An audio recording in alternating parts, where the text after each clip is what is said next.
Baksana yüzüklerimiz de aynı. Bak. Tesadüf ama bu. Ceren aldı.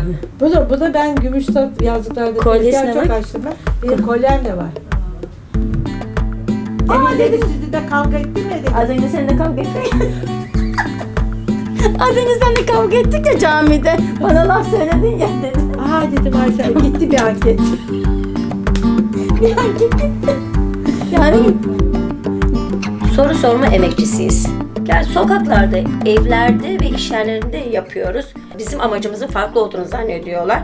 Ve telefon verirlerken de fişlenecekler diye korkuyorlar. Yani bir süt anketinden, mesela bir PET anketinden, bir BES anketinden fişlese ne olur ya da fişlenmese ne olur? Benim için anketörlük hem para kazanmak hem sosyalleşmek, bilgi sahibi olmak. soruyorum, tamam, çok güzel anket yapıyoruz. Ondan sonra bazı böyle hani kadınlarla ilgili sorular olunca ya da başka konularla ilgili olunca tutuyor diyor ki diyor sen niye çalışıyorsun? Çalışmasana. Yaşın abla kaç yaşındasın? Söylüyorum işte 52 yaşında olduğumu söylüyorum. Çalışma. Niye çalışıyorsun? Git evinde otur. Bizim Evin hanımlarımız çalışmıyor. Biz çalışmaya karşıyız gibi tepkiler alıyoruz.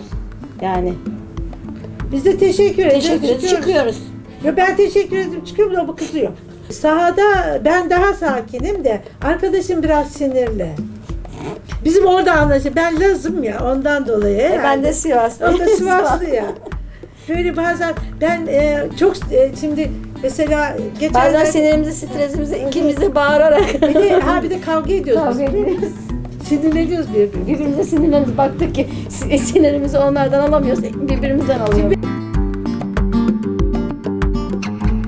Bu Avrupa ile Anadolu yakasının sayıları aynı mı? Hayır, Avrupa yakası devamlı daha yüksek olur. Yüksek oluyor. Çünkü yaşama oranı daha fazla, nüfus ölçümü nüfusa göre yapıldığı için. Ben lise mezunum ama çok güzel yani bilgisayar, tableti kullanıyorum. Daha önce laptop kullanıyorduk. Mesela içinde proje nerede, nasıl açılır, bu projeden nasıl geri dönülür, işte iptal oldu, şu olur, bu olur, proje yüklenir gider. Bunları 64 yaşında bir insanım ben. Bunları çok rahatlıkla yapabiliyorum. Biz Selma ile Manisa'ya, Kütahya, Balıkesir, Çanakkale, İzmir, Kastamonu, Amasra, Tokat, İzmit, Bodrum'a gittik. Daha çok İstanbul için. Afiyet olsun kızlar. Yeşil mi burada? Ama yağmur.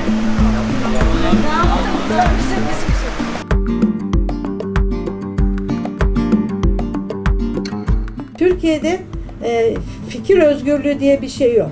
Herkes aynı olacak diye düşünüyorlar. O zaman ben de orada tepki gösteriyorum. Ya da diyorum ya herkes sizin gibi düşünmek mecburiyetinde değil. Bu İstanbul seçimlerinde ilk aşamada 30 Mart seçimlerinin bir öncesinde biz kazanacağını biliyorduk. Biz 19-20 bin ilk aşamada, sonra iptal edince belediyeler biz Daha da arttı. aynı anketleri geri dönüş yaptık. Biz 250-400 arası hesap ettik. 806'ya çıktı. O da yani çok büyük bir mucize oldu. Ama az çok anketlerde aşağı yukarı biz tahmin ettik yani şu çıkar diye. Çünkü insanlarla şimdi şu anda biz yapıyoruz. Şu an elimizde bir anket çalışmamız var. Ben yaptım onlardan da.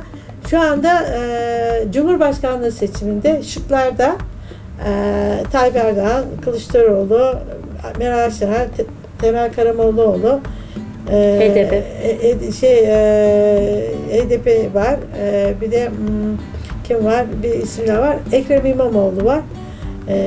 Kimse CHP demiyor. Ekrem İmamoğlu. Evet. Çoğunluk. Yani CHP'den diye kabul etmiyorlar. Ona bütün AK partilerle ben dün pazarda girdim, yaptım anket. AK Partiler de istiyor. Ekrem İmamoğlu diyor. Adamı çok seviyorlar. Şimdi genel olarak toplumda geçim sıkıntısı çok. Hani işte arabalar çok, insanlar gelip gidiyor, işte marka alıyor ama biz konuştuğumuz zaman kredi kartları patlamış, borçları çok.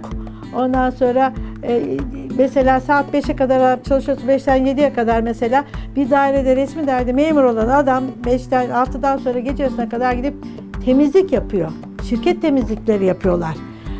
Ya da kadın çalışıyor ki çevremde çok var. Mesela gündüz diyelim çalışıyor. Gece gidip hastanede hasta bakıyorlar. Yani insanlar böyle çoklu çalışmayla kazanıyorlar. Yoksa tek bir maaşla kimse geçinemiyor kesinlikle. Ya da kalabalık oturuyorlar. Mesela biz ankette denk geliyoruz. Gidiyorsun mesela bir evin içinde 2 aile 3 aile var. Daha dün gördük 2 aile. 2 aile yani aynı evin içinde oturuyorlar. Çoluk, çocuk, koca falan. Mesela bir anket çalışmamız var. Ankette Türkiye'nin şu anki en önemli konusu ne? Adalet, ekonomi, işsizlik, çok aşırı şekilde işsizlik var.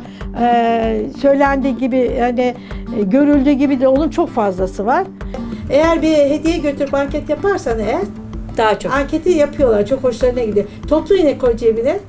Bir kutu toplu iğne al. Git anket yap. O bir kutu toplu iğne için sana 15-20 dakikasını ayırır.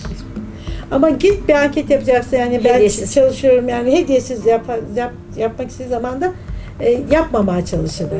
Hediyeli olursa çok güzel. Ama hediyesiz olunca tepkiler acayip oluyor.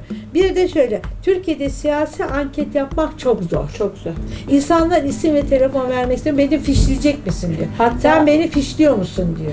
Anket yaparken bazen insanın canı sıkılıyor biliyor musun? Belli bir süreden sonra bir dinlenip bir değişiklik yapıyor. Pil bitiyor. Yani pil bitiyor o anda. Pil bitiyor. Bir değişiklik yapıp mesela biz Selma ile bir mağaza gidip geziyoruz.